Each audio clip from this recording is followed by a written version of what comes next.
Welcome, ladies and gentlemen, boys and girls, to another amazing episode of T3PO Live. I am your host, Vash Scott, today, and we're going to be taking you through these amazing ceremonies as we go through some stories that we just didn't have time to cover in that park place, but we wanted to cover them somewhere. T3PO Live is the place to do it, and I do believe, let me see here, they're all Disneyland-centric stories? That's interesting. How did that happen? Well, alas, I think they are just as interesting as those Walt Disney World stories, and well, we do know that every once in a while, those, whatever they debut at the parks at Disneyland, they sometimes make their way to Walt Disney World. Fascinating stuff. To get into this and more, we need a panel of excellence on loan from Walt. Let's get him on the screen right now. We have the one, the amazing LW Ghost. Thank you so much. Erica from Erica and Raf, and Nolan Thunder. I just had my Thunder. There you go. I got it. Hello, guys. Welcome to the show. Hello. Good to be back. Hello.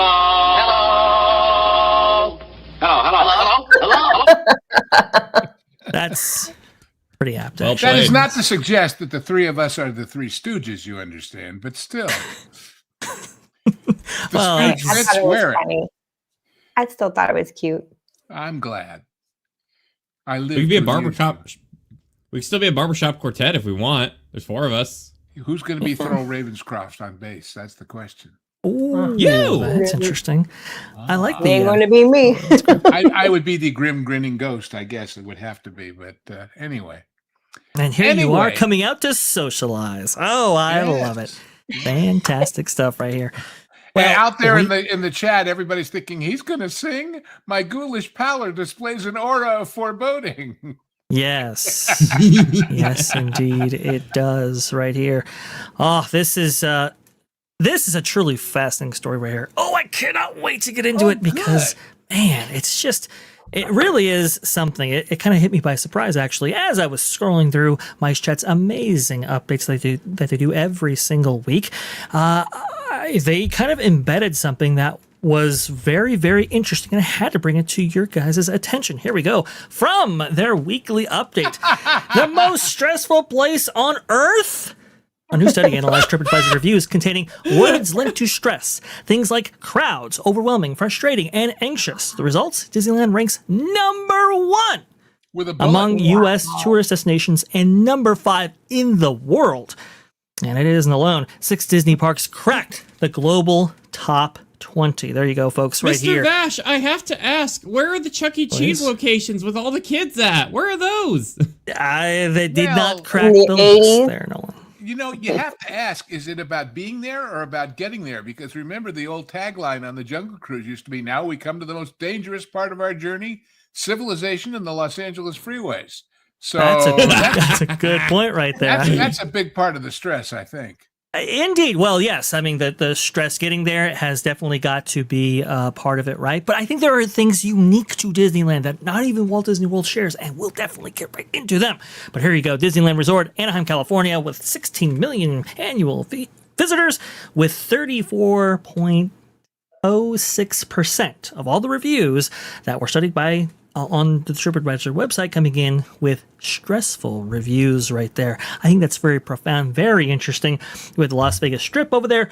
#2 in the U.S. with 31.43, with National Museum of American History, Washington, D.C. with 30%.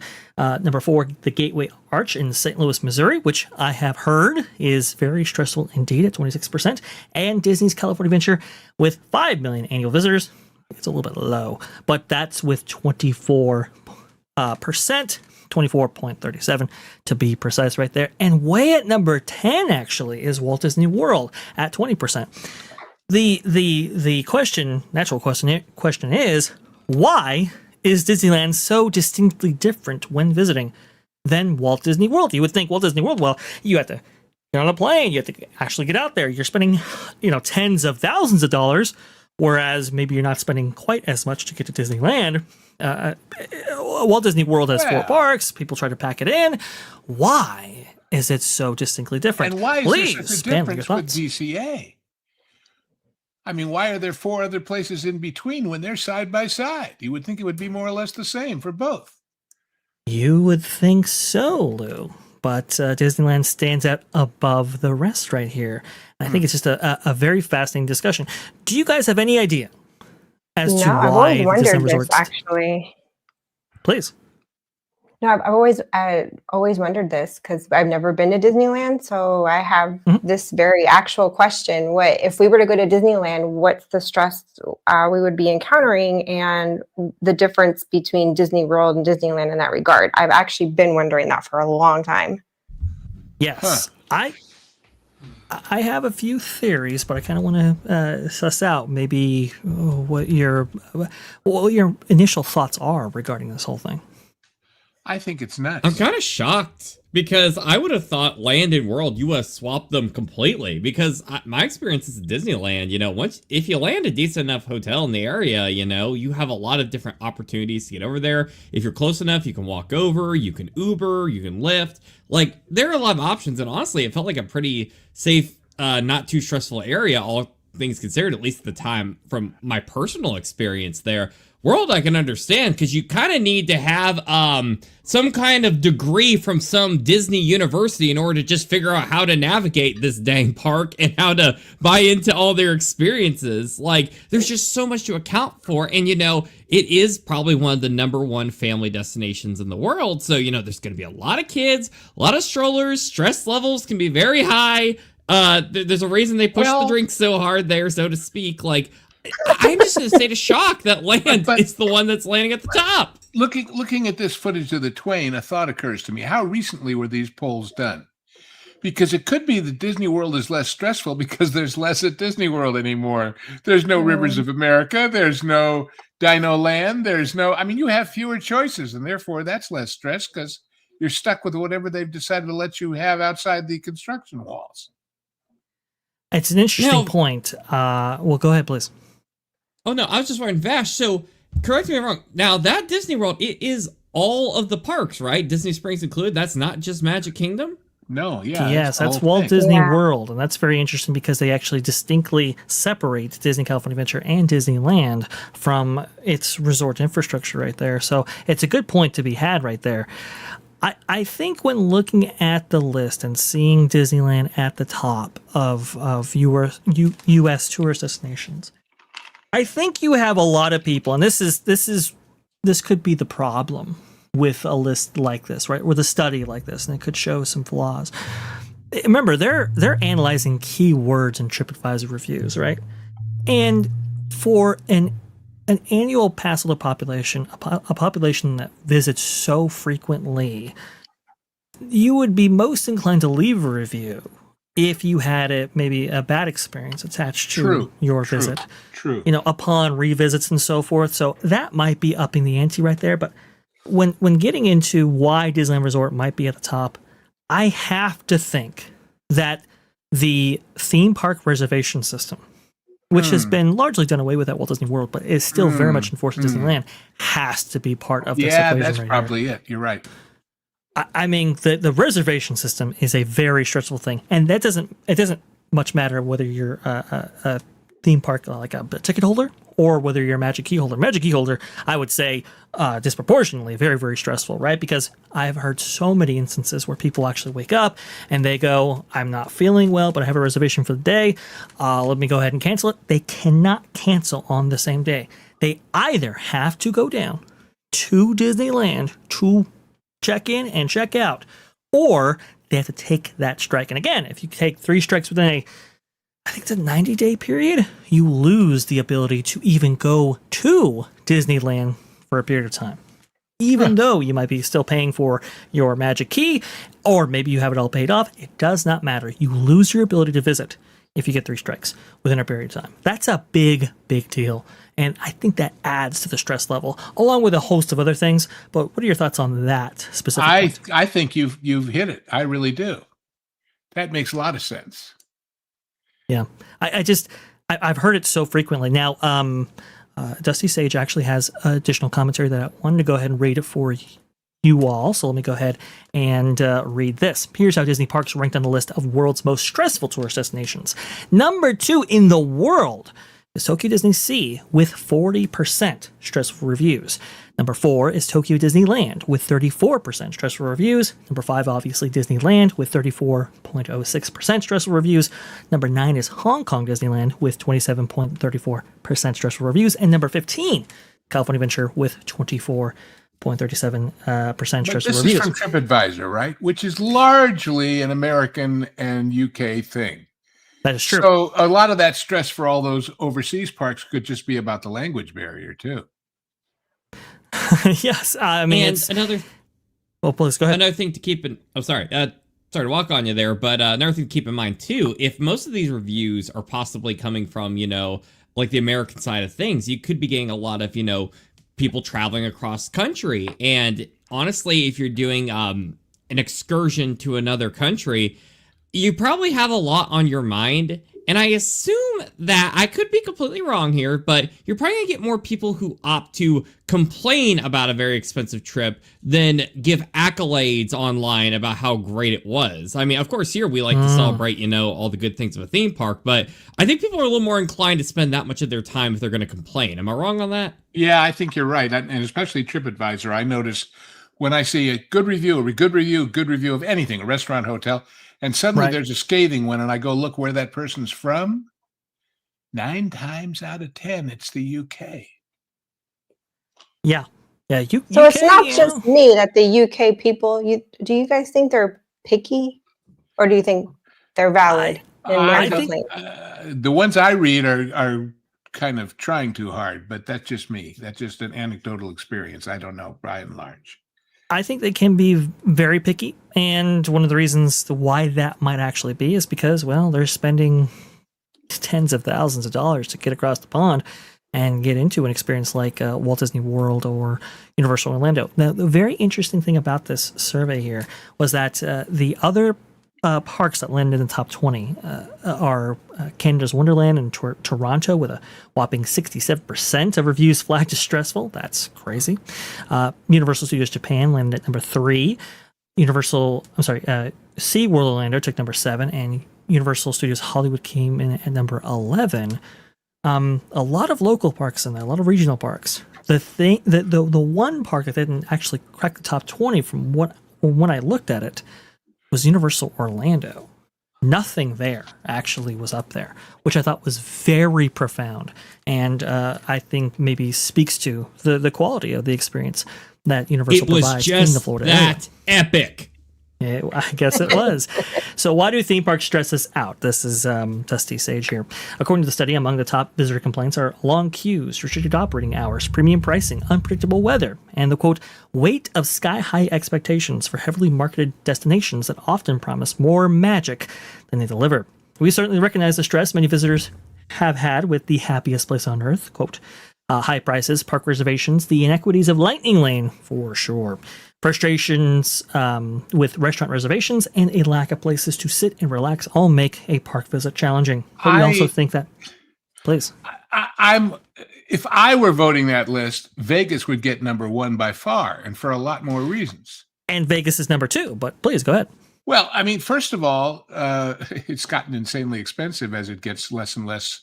I was reading an article, I think I posted it somewhere in our backstage stuff. People going to an ATM in a casino and being told there's a $50 fee for using it for transactions. Oh, 50. What? Yeah, insane. and cocktails and even coffee at $20 and $30 a pop. And That's ridiculous. but it's like my father, God bless him, when he was alive, we used to watch people in Vegas, and he would see these people marching up and down the strip. They were going to hit every hotel all night long. He said, that doesn't look like vacation to me. That looks like a forced march, to the River Kwai. It's a lot of work, getting around there. And of course, there's the unspoken stress of I'm going to lose money, which is what you're there for, I guess. But to me, that's much more stressful than any theme park. So, and I think in normal times, maybe it would be. Maybe it would be the number 1 most stressful location, but I think a lot of these digital services, a lot of the complexities that Disney has added to a theme park experience have shifted it over time in order to be in top 10, top 5, those kind of marks right there. See, if I was asking those questions, I would have had a follow-up question saying, what would you have picked 10 years ago if you've been to the same places, and see if it's changed? And I think you'd be right, because of all the added complications of reservations and lightning lanes and all the rest of it. So interesting. But we also think that many people having the worst time are trying to visit the park in a way that's just not possible anymore. Disneyland has more attractions than any other theme park. On the plus side, that means there's much more to do. But it's also stressful to try to do it all in one day. The solution, if you can afford it, is to visit 3 or more days. And they actually say, like, if you can take advantage of discounts, you can take advantage of things that offer you more time there. That's probably the best way to go. We've long called on Disneyland to make the guest experience joyful again. Being ranked the most stressful attraction in America should be more than enough reason to act. It's time for leadership to bring in the experts and reset the theme park experience. The fixes aren't a mystery. Just dust off those early Disney University handbooks and return to the standard operating procedures that once made Disneyland the envy of the world. What if they don't care?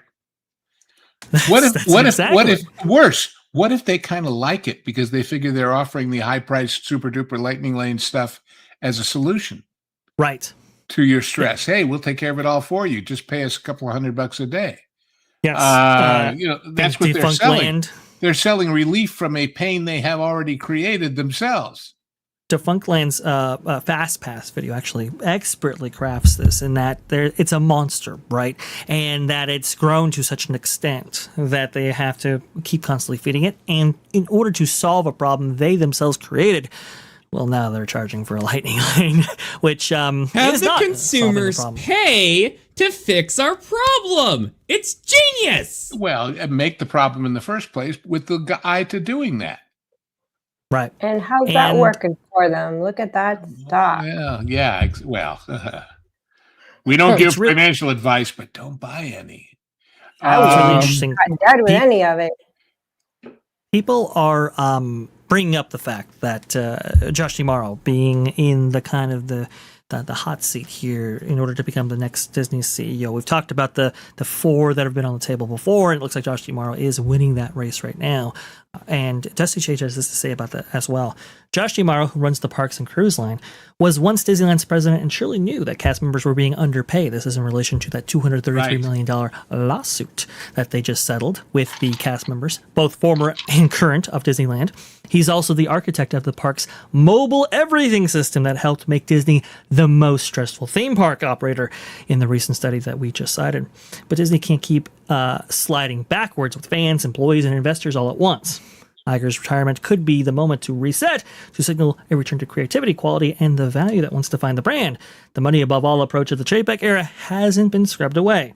In fact, Disney seems to be burning through what little goodwill that it has left. Remember, that's Dusty Sage writing that in Mice Chat. Okay, that's not. One of some of the haters that they claim we as being or simply associate us with being. That's Mice Chat writing that. I think it's profound. See, there's 2 things about Josh. First of all, I think he's primarily responsible for landing the deal in Arabia. And I think that deal is going to pay the bills while they're rebuilding everything and make up for the loss of revenue. But the question becomes, if in 5 years, 6 years, they've built all the new stuff they're going to promise us, and everything's open again, and everything's been refurbed, and everything is perfect, which it won't be because we know that from recent experience with things like Tiana. If all of that is true, can they catch up to Universal in Florida? I don't think so, because they're not exactly standing still. And so it's like you're chasing, you're the greyhound chasing the rabbit around the track, right? But the rabbit's on a machine, and you're always going to be behind it, or else there's no race. It's very, very true. I just don't think 6 years, 8 years from now, when the walls are down and things are better and all that, mostly what you're going to have is what you used to have and haven't had for years. So Lou, true. You were just talking about paying the bills. Well, Matt B's paying our bills. We just got a $5 super chat.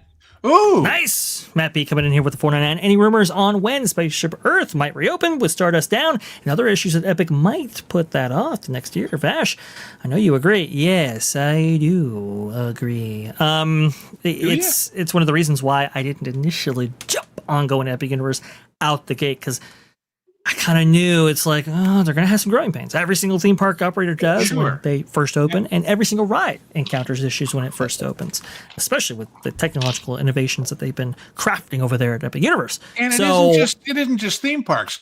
I had a doctor who talked about, new vaccinations and new cures, and this is long before COVID.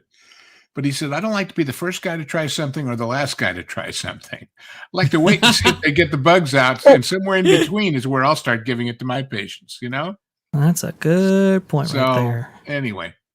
Somebody was going to say something real fast. Nope.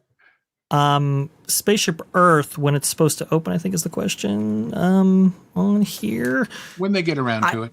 I don't think it's going to be down that long, unless this is their kind of big reimagining that they've been kind of talking about for quite some time. If it is, that's no good. But if I could chime, please. If you don't mind, Vash, I'd like to chime into this, because I was actually so yesterday, me and the group were recording a new episode of The Lost Guys, which you can see on this channel. But anyways, we were recording an episode on it, and I was looking a little bit into building history, okay? And it was the MetLife Tower in New York, which was, I believe, constructed in 1909. They were talking about in the documentary about how, they got it done in only a year because they were in a big hurry to get it done. And I'm just thinking in my mind, I'm like, meanwhile, that's how long it takes Disney to renovate a bathroom. And they built a tower in that time. Empire State Building was a year, too. To your question, Matt B, I think we might be waiting a while, unfortunately. But go ahead, Vash. Good sir. It is unfortunate. It's my old joke about how many psychiatrists it takes to change a light bulb. The answer is only one, but the light bulb has to really want to change. Yeah. They're in no hurry anywhere. And I give you as the ultimate example is Tron, right? Here they're doing an exact copy of something they've already done overseas, and Yeah. they take 6 years. I'll say this. Tron, yeah, I mean they were pushing that the capex associated with that to quarter to quarter in order to keep the but operating costs down. They were saying, well, we don't have to rush because it's not open because of COVID. The answer is yes, you do, because you want it ready when you open. And secondly, the longer you wait, the more expensive all the materials become. I mean, I watch these home reno shows where people are spending a couple of years to build a house, and a lot of them were shot during the COVID thing. And the first thing that happened is the cost of wood, the cost of pipe, the cost of everything went up 30, 40%. Well, surprise, of course it did. And then I see people I saw one of somebody in New Zealand, and they were saving money by getting the tile for their roof from China, including the shipping all the way from China to Australia or New Zealand. It was cheaper than getting local stuff. And it still took a 6-month slow boat ride, so anyway. No, it's these are profoundly good points. I will say this. Walt Disney World, they're a little bit more incentivized to have these refurbishments expedited or quickly finished. Expedited, yes, thank you. Sorry. It's been a long day. And the reason why is because they understand that guests coming from all over the world, this is like the one chance to visit. So, the customer complaints are just astronomical when you have things down for an extended period of time.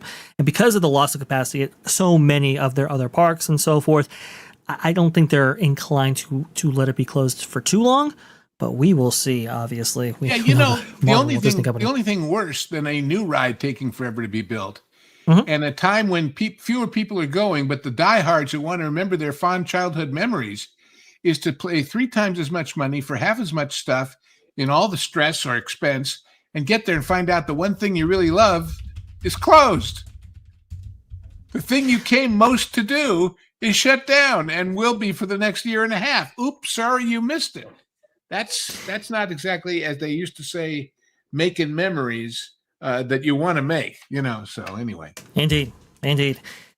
We have a new story to go to. This one is very, very interesting because we have I have heard about the possibilities of AI being incorporated into the parks and its experience in a variety of different ways.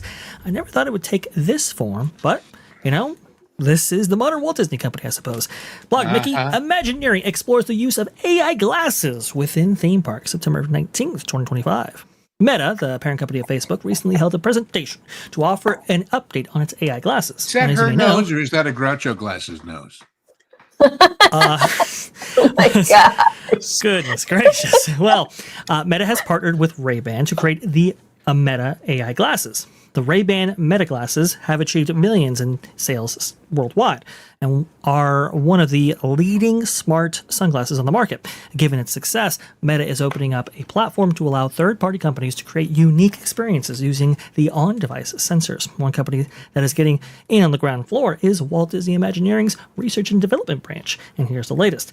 In a developer spotlight, Meta showcased how Walt Disney Imagineering is using the glasses during early explorations. Imagineering has created a prototype that leverages the sensors in its glasses, including vision and location services, to integrate with Disney's data to provide real-time assistance in the theme parks. Let's go ahead and watch this video. And I think the music that's in there for just like a bit is just fine. And we'll kind of see how these AI glasses in their presentation actually perform. Folks, not well, but I don't want to spoil it.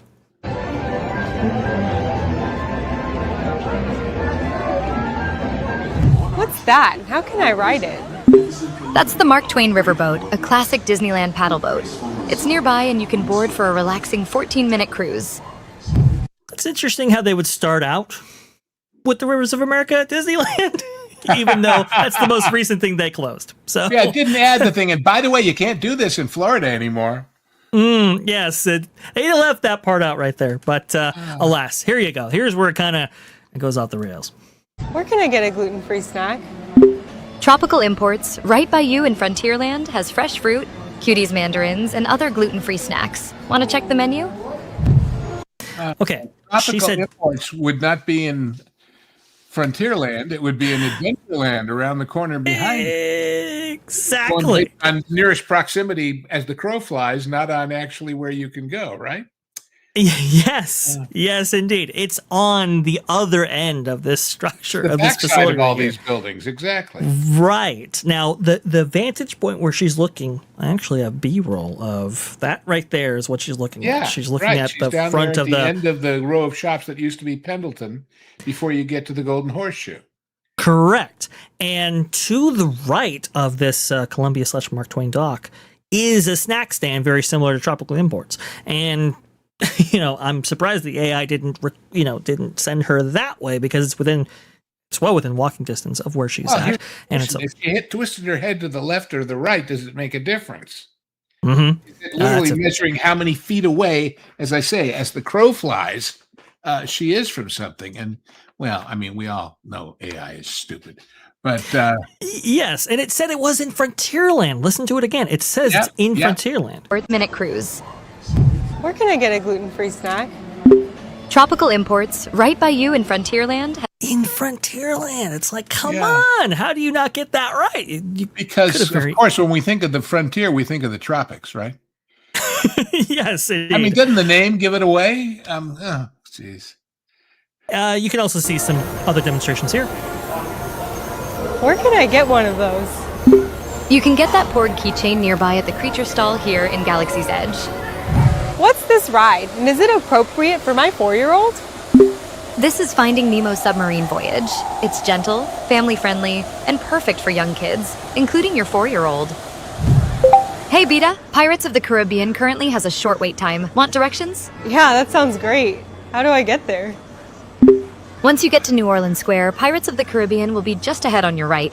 Even Once though you get to, she's already there. she's in the middle. And it's of on her New left, Orleans not on her right. Oh, no, One more on her example. right. Okay. But, Okay. Hey, Beta, Winnie the Pooh is nearby. Would you like to meet him? Yeah. Can you tell me how to get there? All right, so what do you think about hey, Beta, that what do whole you thing? think of shape language? Will these glasses interpret the shape language? That's what I want to know. Perfect Dude. for shape language. Blue would just be trolling the whole AI thing. Not a fan, which, I can How much see. are these glasses, by the way? Ooh, Are they more or less expensive than a fast pass these days, or whatever they're calling it? That's a fair point right there. How much is the cost? Let us see. It is what base plan? Okay, yeah, $800. If I'm not mistaken. $800. Oh, that was Wait, a she lot. walked- I was going wait, to say She walked up $400 or and looked at this $500. and said, "What is it?" I'll tell her it's a submarine for $400. How about that for a deal?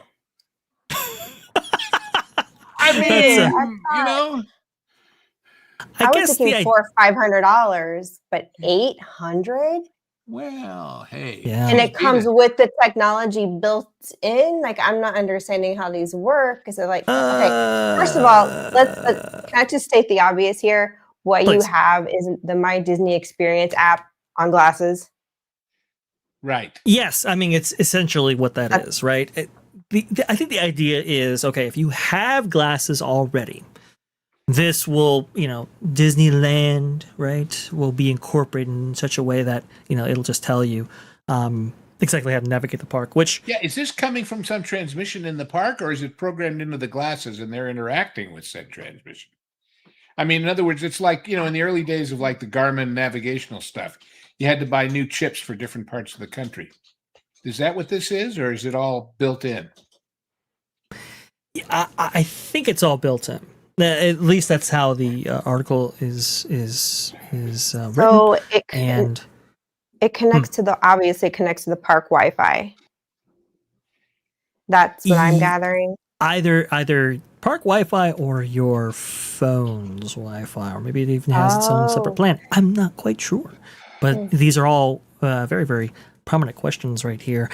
I will say that I think there is value in getting navigation a little bit while in the parks, because I will say the systems are constructed in such a way and the parks are laid out in a manner which, if you're not familiar with them, they can seem very foreign. It makes you wonder how we survived all those years with the free map they handed you when you walked in the door. The free map they no longer hand you. Yeah. And then that kind of, don't you just want to explore?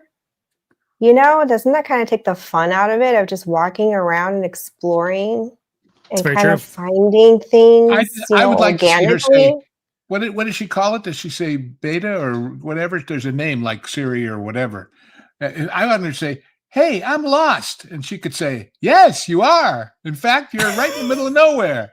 Exactly. Well, but I've got a great submarine for you if you walk another 30 minutes. So, Erica, I find this very interesting because you remember we were talking about the Jurassic Park River Adventure last week, if I recall. And I think you made the comment saying that you've never been on Jurassic Park River Adventure because you could never find the entrance. Right. Yeah. Okay. Would you like? Would it make a difference to you? Okay. Oh yeah. Buy an $800 pair of glasses for $800. I'm not advocating for $800, but Dude, it better come with a meal plan and a bus ride to the airport. There are systems set up. There are systems set up in Disney's parks that unfortunately they favor the people that have like a Disney, I guess, what is it? We call it Disney degree, a degree in Disney, right? Where you have to be so knowledgeable, intimately knowledgeable with all these systems that with some, I can see the value in some AI integration or assistance. That being said, though, I mean, if this AI is trying to get you over to tropical imports from Frontierland, that's crazy. Let me ask a question. It's not actually putting anything on the glass. It's not like a heads-up display, right? You're not seeing anything. It's just there to be conveniently near your ear. I don't think so. No, yeah. I think it's just. So, in other words, her vision is not being improved, because if it was, she could be beta carotene. Anyway. The ultimate troll right there, Nolan. I go to you.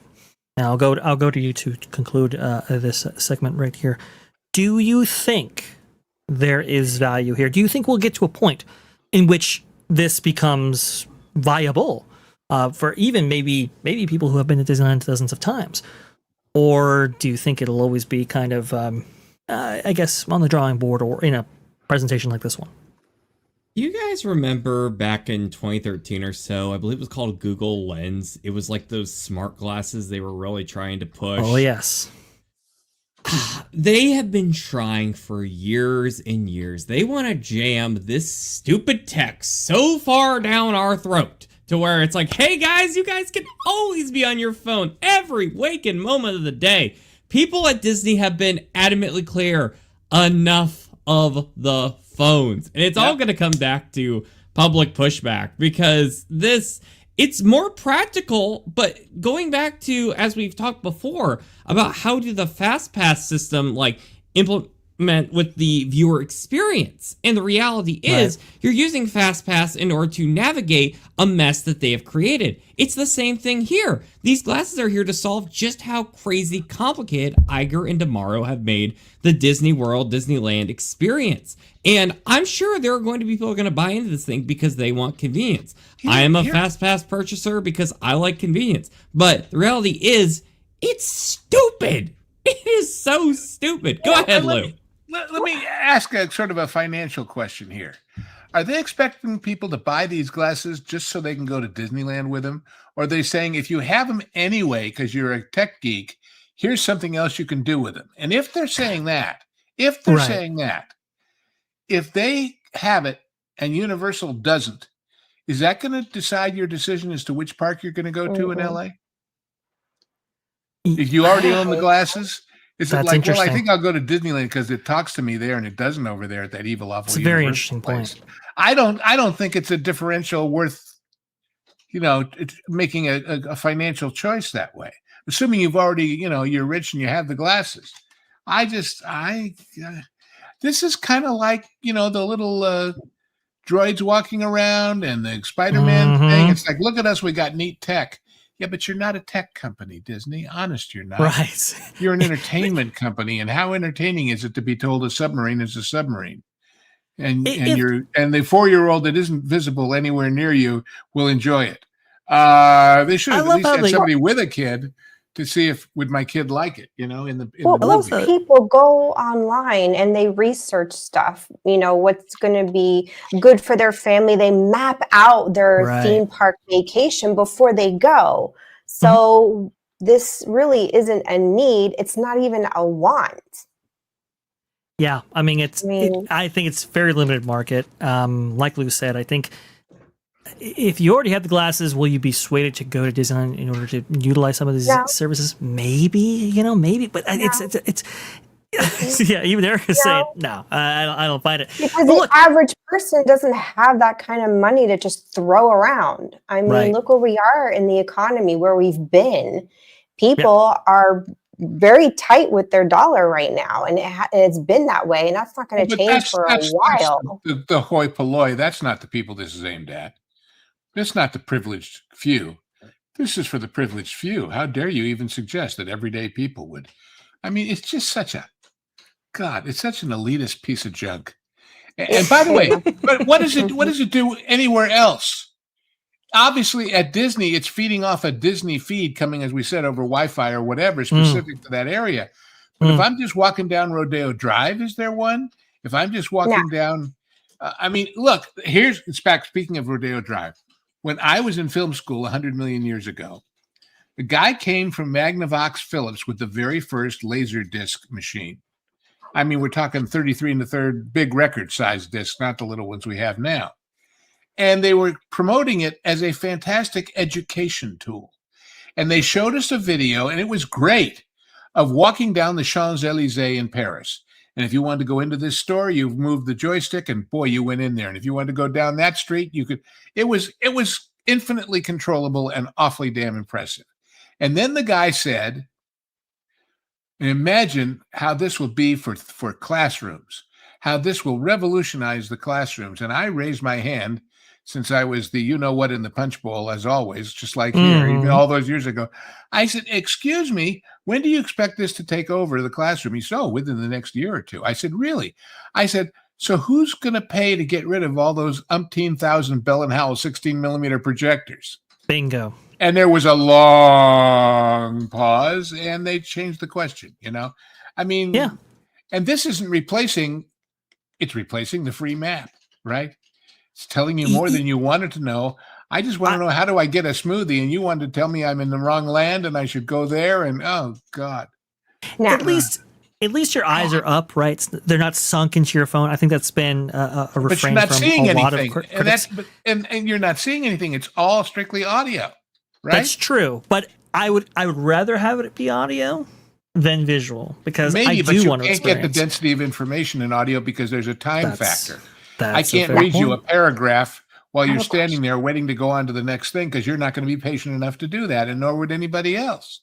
Right. Go ahead, Erica. Now, I have a question. I've heard of Please. these Meta glasses, and they've got little cameras, like Yes. one here. These are the Mhm. same pair, right? Or is this like a different line of that I do- collection? I do believe this is an updated line with more enhanced features, if I'm not mistaken, from Okay, what I 'cause gather from the presentation and its materials. I was looking at some of them, over the several, I guess, month or so. And my question is, could you live stream with something like that? Oh, I mean, Yes. could you, because now if you're talking, I don't have to have my phone as a content creator to go into the parks, Right. and I don't have to be like this or like this holding anything. It's just what's on my head. All I have to do is just look around. Granted, I have to be cognitive of my movement. I can't, that make people dizzy. I in my videos. saw. There's a guy I follow up in Vancouver who's renovating an old wooden boat. A wonderful channel if you're into that sort of thing. By the way, it's Travels with Geordie. But anyway, he got a new camera for his stuff, and it's on its own selfie stick, and it's a 360-degree camera, and it invisibles its own selfie stick. So you see him walking down the street with his hand down by his side holding it, but all you see is the hand. And I said, if you were snapping your fingers, it would be like Joe Cool walking down the street. But Right. 6 feet above him is this 360-degree shot. And it's like, they're always going to come up with these toys. But the question of what you're seeing, if you're going to put the visual in, hey, Vash, we found the use for it. Wow. They don't have to redo the walled head. They just have to program these glasses to fix it when they see it. There you go. Perfect. And I know that Disney's getting into augmented reality as well. Theme Park Wizard says you can live stream from them. Tom actually says limited because of battery usage. Oh, yeah. Okay, right. How long would the batteries last? Okay. Good point. That's a difficult thing right there. But Lou, I love how you said that Disney was a technology company, because if they were a technology company, they'd be the worst technology company on the planet, given their litany of IT issues and so forth. We'll keep everybody up to date on this story and more as we revisit it, I'm sure, in the soon, not too distant future. Hey, wait. Tomorrowland? This is the punchline to the old joke. Can I do it till I need glasses? Anyway. Wait. Now, some of these places, the lens, they can do.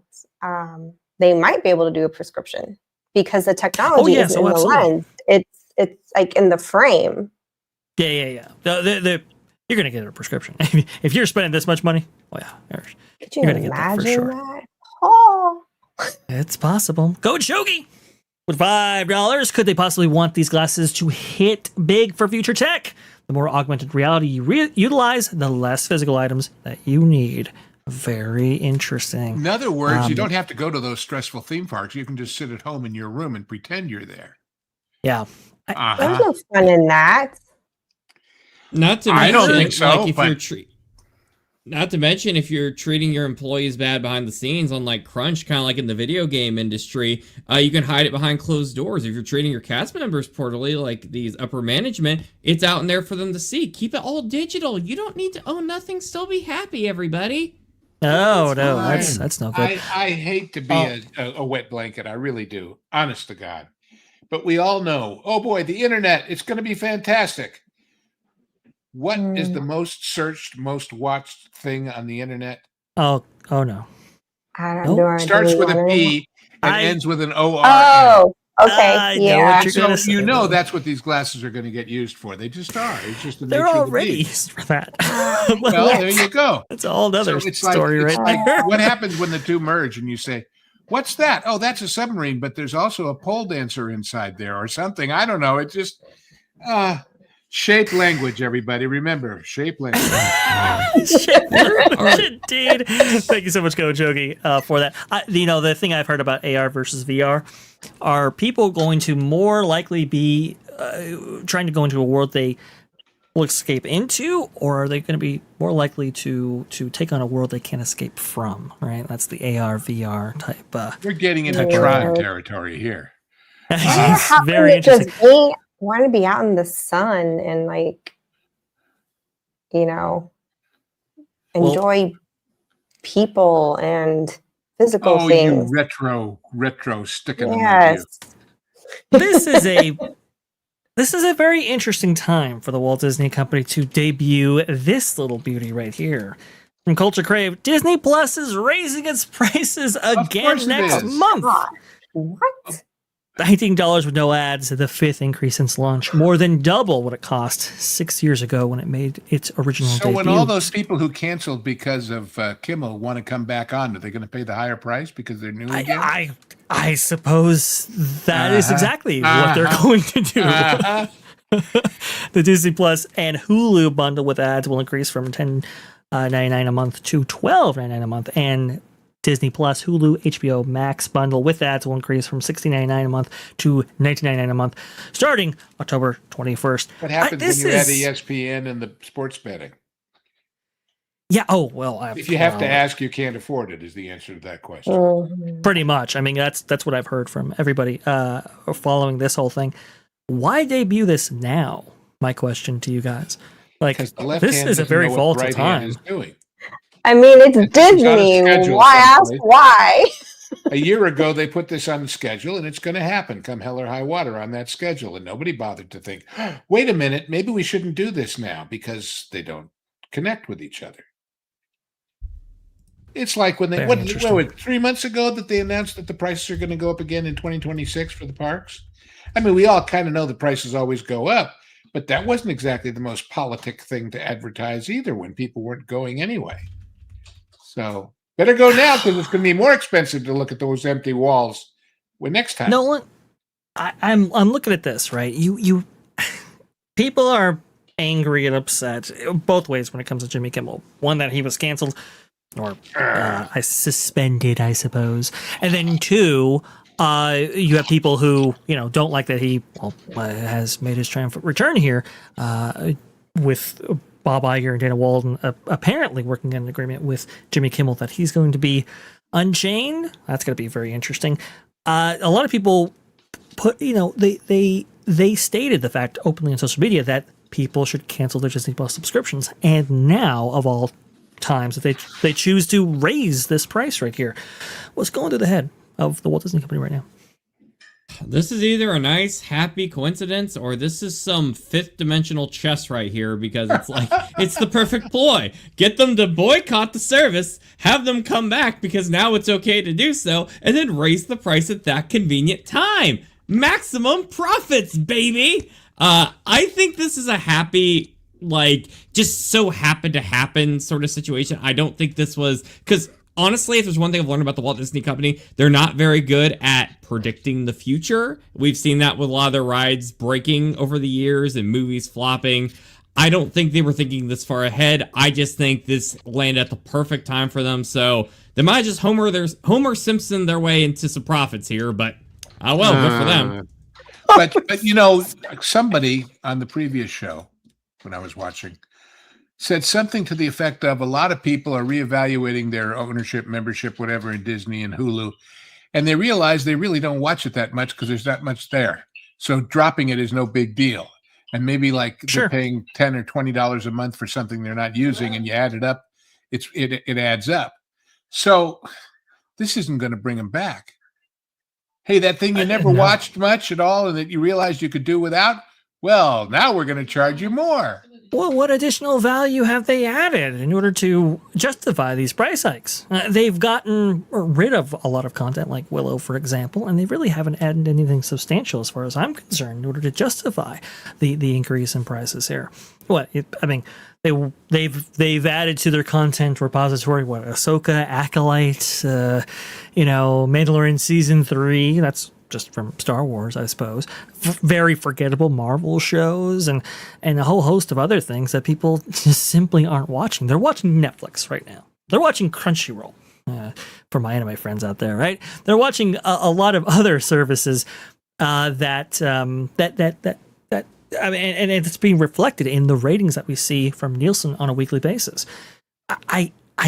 This one I can't figure out, but hey, you know what? The Walt Disney Company, they're going to do what they're going to do, I suppose. Erica, is there anything that Disney could do that they could add maybe to Disney Plus to have somebody, like you, your family members and so forth, add Disney Plus to their ongoing subscriptions?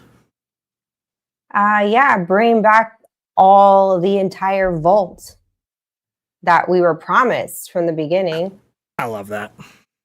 And take off all that other crap that's not Disney, like all your Fox crap. It looks weird. What does that have? I just get rid of it. It's disgusting. It's not Disney.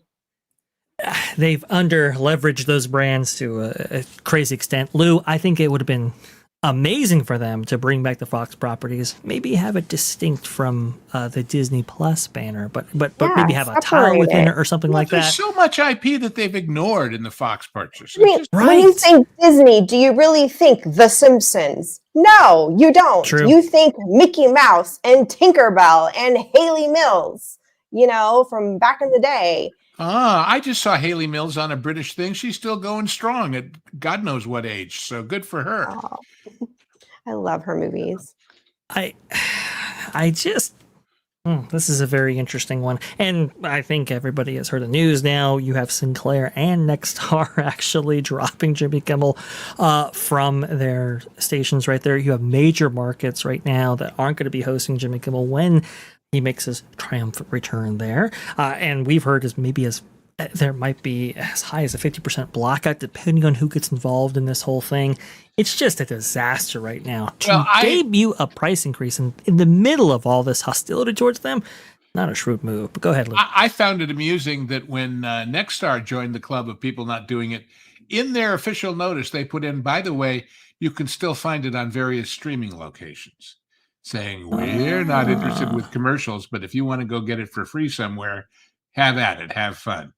For any of their customers who somehow feel like they're being deprived, Interesting. So anyway, if you read the fine print on that, you'll see that in there, and it's kind of interesting that they went out of their way to mention it when they didn't have to, Yeah, for sure. I wonder about the advertisers and so forth there. Not so good, but hey, Disney Plus, you can buy in now at a enhanced price with no added value. Great. The mom right there with the $4.99. Here are my issues with AI glasses. Are they going to be for those of us who are visually impaired? I.e. those who wear glasses and $800. Yes, sorry about that. I was trying to get that on the screen right there. Yeah, I guess I'm visually impaired in that regard. The AI glasses it's kind of an interesting discussion, right? Especially for the visually impaired, especially for those who are maybe disabled in some way. I think AI glasses could actually help you out in that regard, depending on how you choose to receive information, I guess, or how you most benefit from information that is distributed. If it actually works for you, I think that could be a great ad right there. I think there is a market for this, but I think it's a very niche market. Yeah, very small. Now, would insurance pay? Like, if you have a prescription, would they pay a portion of these frames? Or is it one of those things that, like, no, because it's more of a toy than it is? Well, yeah, that'll be the question, is the insurance will say, so in other words, in addition to improving your vision, we're going to make your next trip to shape language more fun, huh? I don't think so. Yeah, exactly. Unless you'd like to up your premiums by umpteen zillion %. Yeah, that's true. That's still good. And let's also remember that vision and dental are usually separate from major medical insurance of any kind, or from Medicare for that matter. So don't hold your breath on that one. That's a fair point right there. We've got one more story to get to. I want to get to it with all of you because I think this is very interesting. From Laughing Place, 2020 special offers a first look at Disneyland's reimagined great moments with Mr. Lincoln. Mr. Lincoln has received a new set, which is expected to debut in 2026 following the conclusion of the Disneyland 70th anniversary. Notice how they say set. We'll get into it just real fast. This is wait, Vash, you've seen it. You've been there now for the Walt thing. And I mentioned when I first saw the illustrations, I thought this is going to kill the sunset turns into the American flag effect that used to be there. Yes. And so is this also going to do that? It has to if it's on the other side of that wall.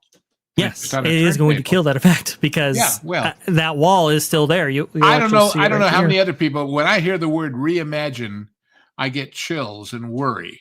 Yeah, talk about stressful trips to a theme park. If I hear something's been reimagined, reimagination is in the eye of the beholding reimaginer, Yes, I don't like the word either, Lou. I am very much with you on that. This by Luke Manning, September 22nd, 2025. Luke Manning, that's where he ended up. Very good stuff. He's a good guy. A special edition of ABC's 2020 celebrating the 70th anniversary Disneyland has given a brief first glimpse at reimagined great moments of Mr. Lincoln. Oh, there's that word again, Lou. You can see right here, this was like I guess they had a series of specials for Disneyland's 70th anniversary, and you can see this is the footage here. You can see that backdrop right there. On the other side of that is Walt Disney. That's they bought him a bad new wig too. It looks like Mr. Lincoln. Yes, I was just about to say that, Lou. The only thing different here, besides maybe his clothing, I have to look more carefully. Yeah, about the clothing his is hair. A little grayer than it used to be, but it used to be darker. But it's his hair that is driving me nuts right now because that is like not the hair that was on his hair. You can see a close up of the previous hair that they had on this figure right here. This is there you go. from D23 Expo when they actually had this head on display. You can see kind of the range of motion that it has. God, what an it was expression. Oh my God. yeah. He just went to Halloween Horror Nights in that previous picture, I tell you. Exactly. It's a tremendous head, but you can see right here, this is August of 2013, I believe. Looking ahead, they thought that was cute. Oh boy. Yeah, well, reimagine your puns, Disney. Anyway, but this is technology that's over 10 years old now. And they decided they finally got it to work. Well, that's true. That's a very good point right there. So it's tried and true, unlike that new Walt figure right there. But I was looking at this, I was going, wow, you couldn't afford a new head for Lincoln, especially as he's going to be juxtaposed against Walt Disney. You would think that both figures should be the... I don't have a problem with the head. I have a problem with the hair. It's like really bad. Well, and so when they installed Great Moments Mr. Lincoln, and I forget when the exact year was, and that they installed the newest version of Lincoln. That was one of Tony Baxter's last products. I thought it was like 2012, 2011, something like that. I can't remember to be sure. But when they debuted this new figure, I was told by people in the know that the body was from the 1970s. And it kind of looks like that. They didn't update the body either. They literally just stuck a new wig on him and called it a day. My thing is why are you being so cheap with a single audio animatronic figure, especially one that is side by side to Walt and what everybody's going to be comparing him to if they see these shows one after another? On the one hand, there is the if it ain't broke, don't fix it point of view. But on the other hand, I agree with you. But I don't see why they couldn't, if they're going to replace the hair, replace it the same as it was before. Oh, we can reimagine it. Yeah, well, reimagine this. Apparently, they reimagined the fact that Lincoln, I guess, had a fro back in the day. And it's really quite interesting right there. He didn't only free the slaves, he freed his barber? Is that what you're trying to say? Oh, that's I mean, interesting we're talking right there. Modern day Disney. They don't do anything full. They don't put their hearts into it. They don't put money into anything. Everything is just completely half done with Everything no is half thought. done. And I can't figure it out.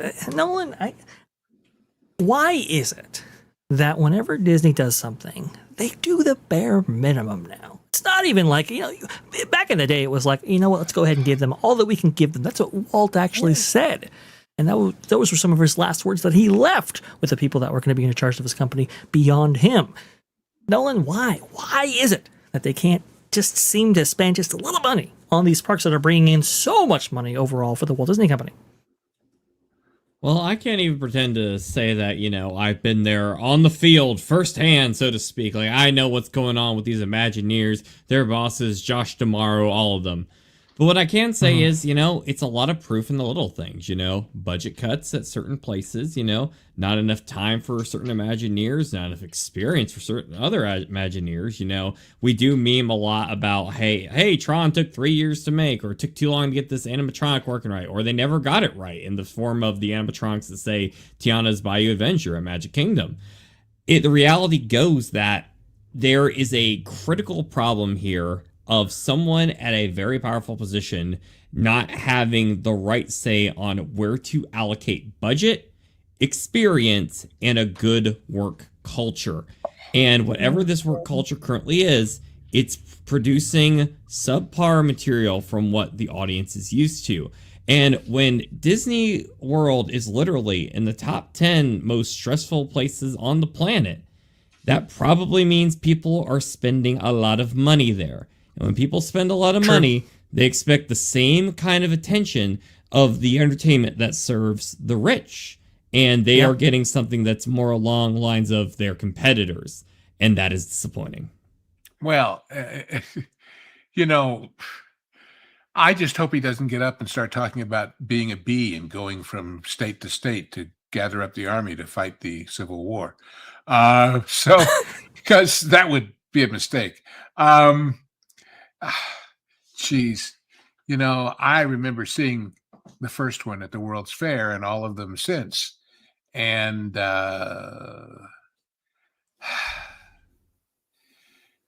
it's disappointing, it's right? tragic. It's tragic. It really is. You can see this. You go ahead and keep talking. I'm going to go ahead and let's go to the point where we can see that flag effect. Oh, good. That's what we want to see. But this isn't. This is the old one. This is the old one. This is the version right predating. This is the version where they did the same thing they do at American Adventure,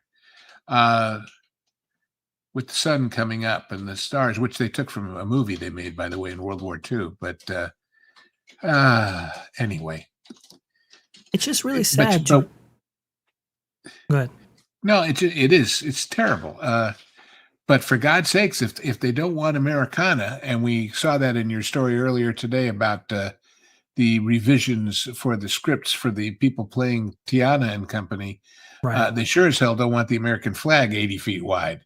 So I guess not. I hope something, because for Walt Disney, after he gives his speech, there is some projected effects above his kind of office right there. And I do hope that they utilize that space in a similar manner for Lincoln in order to reestablish this effect in some regard, because I think it is really profound. It's really great, and to hear the music and so forth, it's just awesome. It's so fantastic. Are they still going to use the Golden Dream, or are they going to go back to Battle Hymn of the Republic like the original?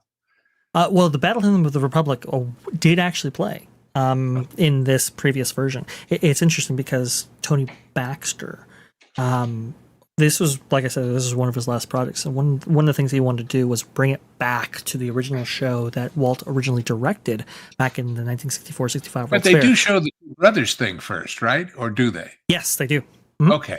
All right. Yep. So I think they want to bring, he wanted to bring it back to Walt's time and incorporate a lot of the stuff that he did, but also to the American Adventure stuff and so forth. I don't know where this version of Lincoln is going to go. I'm disheartened to see that they went with the same head and body that we've been living with for over 10 years now. If they hadn't changed the hair, I'd live with that. But if you're going to change one thing and nothing else, it stands out like the proverbial sore thumb. It just does. That's a fair point. That's a good point. I like that.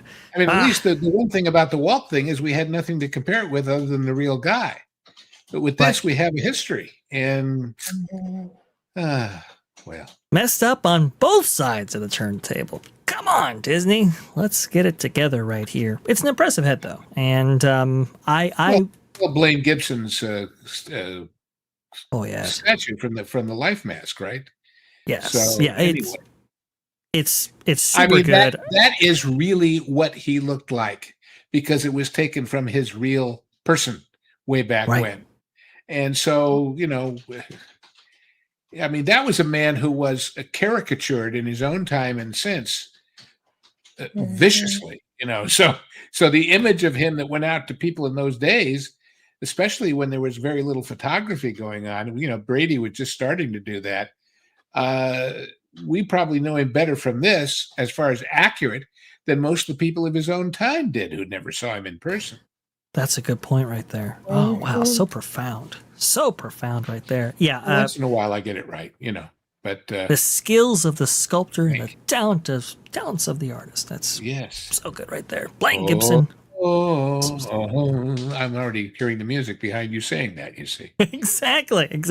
Check this out. This is a much better showcase of audio animatronics technology than Walt, in my opinion. All right. That just about concludes everything right there. Nolan, thank you so much for being the producer backstage right there and making sure the chat is all good, making sure those super chats get read. Very much appreciate that. Where can we find you out there in that great, big, beautiful web? Good sir. It's a great, big, beautiful new Nolan webbing at the end of every day. I can't even dream to top what Lou just did. Like, that was beautiful, sir. I applaud thee. You can thank you for the kind words, Vash. Always an honor to be. Yeah, amongst people such don't amazing bite individuals Nolan. here. He may be a customer of General Electric. So anyway, Like the dog. So- but not Nintendo, I think, after this. But if you haven't seen, seriously, Nolan, if people haven't seen your expose of the haunted Nintendo game, man, is that a great show, and people need to go watch it like right away. We have a Thank link you. here. That- And Super Mario 64's Dark Secret is every. Links I enjoyed it. in the chat, everybody. Oh, it's fantastic! It's fantastic. I Well love worth all the of wait. you. You guys are good people. Well, you know, Absolutely. they said my friends are people of good character, and I replied, they are my friends. And everybody who knows what that's from gets a Big 10, no prize points. Indeed. Anyway, Nolan, please. Oh, no, you can find me at my YouTube channel at Nolan Thunder with my series Lost Files. I talk about video game and internet mysteries. It comes complete with an 80s synthesizer custom soundtrack. It's got a lot of voice work from very talented people actually who are on this panel right now, and probably many more to come in the future. So if that kind of thing intrigues you and you like a good mystery, please check out my YouTube channel, Nolan Thunder. Absolutely. do so. And Nolan, by the way, also has guested with us a couple times now on the Genre Guys too, and been a great contributor to that. So Mhm. Thank you. He's got It was an honor. that gameplays going on. He's got streams going on every single week. You can find him at our various channels right here. Link should be in the description for all of that. You get that as that gameplays link. I don't know. But Yes, and if I can chime in, if you don't mind, Vash, we Please. should have a new video of a stream highlight going up later today of some news about the new Lego Batman game. We should have a new video on that coming too. well, how Ooh, interesting And is speaking of games, I bought a new one, and it's kind of fun, and it's kind of relevant to this. Please. It's called Mars Attracts, not attacks, but attracts. What is this? Well, this is a new game. It's out on Steam, and it's you design a Martian theme park. But a Martian theme park is you send your spaceships to Earth and kidnap Earthlings and torture and torment them for Martian amusement. And it's like Martian. gosh. It's hilariously funny. It really is. The interface is a Lou, little funky for me, but what I am can going say? to look into this game after Oh, you the must. show Oh, you and find a must. story about this for Saturday, because literally last Saturday we were talking about the Sims movie that's apparently been announced with Margot Robbie, and we're talking Right. about in the Sims, most of the time the players are just torturing the Sims, so this sounds like a hit waiting to happen. So let's see if we can get Oh, ahead it of is. this thing. I mean, it's a mix Wow. of you know, the theme park games and SimCity and the Mars Attacks movie in a way, because they're all the big brain Martians, you know, of that era, and then and all that sort of thing. But it's a lot of fun so far. I just got into the beginning of it here yesterday, so Oh. Well, that's Thank you. that's quite I something didn't right there. think old retro me, who still plays Civilization 4, was going to give you a game you hadn't heard of. So Yeah, never I- underestimate. I Anyway, got schooled, guys. I got schooled. You underestimate Lou at your own peril. Erica, what you got going on over there in your neck of the woods? Just stream surfing. I'll be on Lorena's tonight at 7:30 for her Spice Lounge. Oh, So that's a Spice great Lounge show. is back, and we're talking about entertainment. And I haven't been on her message to see what the menu is for tonight. I'm kind of behind, but yeah. So there's some things coming up. Maybe, I don't know. Ooh. I was going to start decorating until we got some surprising news this morning. So we'll know in the next week if we Ooh, will good. possibly be moving back to the States. well, I'm sitting here we're going, all the excited. stars at We're all night are excited. big and bright. Deep in the Yes, heart so- of, we hope. If not, We are all- if not the next, if not a week, then I would give it 2 weeks. But for sure, we will be notified within at least a 2-week time period if we are. Excellent. So I'm gonna be asking I'm not. next week, Erica. Everything's on halt right now. I'm not gonna get ahead of myself and And start. all I can say is I hope you like good wine and good sausage, because if that happens, you're going to be proximity to it like crazy. That part of that world is about Germany and wine. So you'll be I bringing a will little of that home. Yes. I will vlog, our moving stress. It might Oh, be fun boy. to Oh, put God. that out Moving. there. Oh. You Moving is keep a us terrible informed, International Erica. move. I will I'm tell you, dedicated to doing it Erica, only once more in my life. So anyway. Good enough. usually after a major move for the better, it's a very good sign for a YouTube channel. Usually it takes a minute, but once you get there, it's usually going in a good direction. So best of luck. All right. I'll take that. And I'll take that part. meanwhile, Please. Vash and I took a hiatus in honor of Charlie Kirk on Sunday, but we'll be back again next Sunday at 2 p.m., same bat time, same bat channel. And got a really fun jukebox for you on that one. And a couple to go here. I've got 2 or 3 backed up waiting for a slot in the rotation for a button on the jukebox thing, along with the chocolate malt and the hamburger, But in addition, of course, the genre guys continue to genreify. And our next couple of movies, we went very offbeat for the last 2. So we're going a little more traditional and a little more, in fact, in one case, a classic, which is Singing in the Rain. And also the wonderful comedic espionage movie with Walter Matthau and Glenda Jackson called Hopscotch, which if you've never seen it, you should. And then I don't know what's happening as far as which one's getting released here next ever, but you'll let us know, right? Right, Val? I will absolutely let everybody know. I've actually been talking to Jonas about how we can expedite that production process, maybe even hand it off to another editor in order so that we deliver the content to you guys. I'm so sorry, it's not but delayed by me. that's I feel about you like I feel about the Highlander. There can be only one. Love you, Lou. Love you. Well, everything is coming to a channel near you. And speaking of channels, we have T3PO Live as we are wrapping up this show right here. But T3PO, the channel, that pod place, with Hollywood Back Level Lou and you every single Sundays at 2 p.m., as Lou beautifully pointed out. Tuesdays and Thursdays at that Park Place. We have Morning Magic at 11 a.m. Eastern. And I'm on Pro's show as well. It's a lot of stuff going on right now. He's everywhere, including your dreams. I don't even have a retort for that. That's hopefully I'm not. Here, they seek him there. Those Frenchies seek him everywhere. Is he Indeed. in heaven or is he in hell? That damned elusive Scarlet Pimpernel. Classic line. Nice. I love it.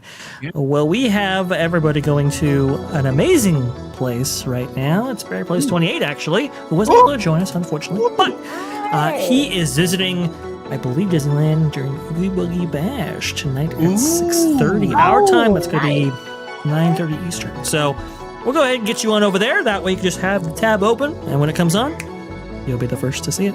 Thanks, guys. You guys take care. We will see you next week. Take care.